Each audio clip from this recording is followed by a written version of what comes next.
సింధు నది జలాల ఒప్పందాన్ని పాకిస్తాన్ ఉల్లంఘించినందునే దాని అమలును నిలిపివేసినట్లు భారత్ స్పష్టం చేసింది.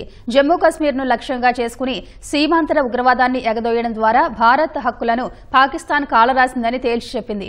ఈ మేరకు ఒప్పందాన్ని నిలిపివేయడానికి కారణాలను వివరిస్తూ భారత్ పాకిస్తాన్కు లేఖ రాసింది. మరోవైపు పహల్గాం ఉగ్రదాడి నేపథ్యంలో దౌత్యపరంగానూ మూకుమ్మడి ఆంక్షలతో పొరుగుదేశాన్ని ఉక్కిరిబిక్కిరి చేసింది.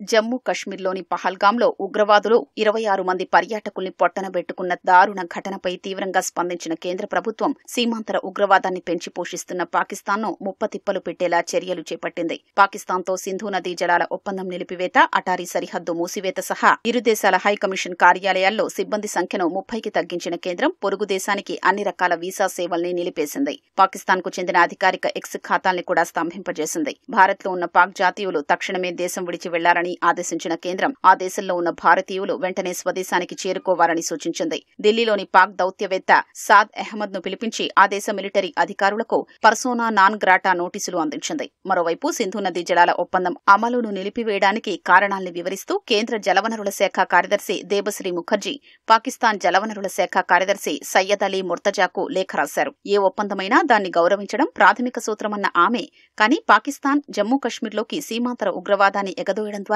ఒప్పందాన్ని ఉల్లంఘించిందని స్పష్టం చేశారు. భద్రతాపరమైన అనిశ్చిత పరిస్థితులు భారత్ హక్కులకు విఘాతం కలిగించాయని వివరించారు. ఒప్పందంలో మార్పులకు సంబంధించి తాము చర్చలకు పిలిచినప్పటికీ పాకిస్తాన్ నిరాకరిస్తూ వస్తోందని గుర్తు చేశారు. అందుకే ఒప్పందాన్ని తక్షణమే నిలిపివేయాలని భారత్ నిర్ణయించినట్లు స్పష్టం చేశారు.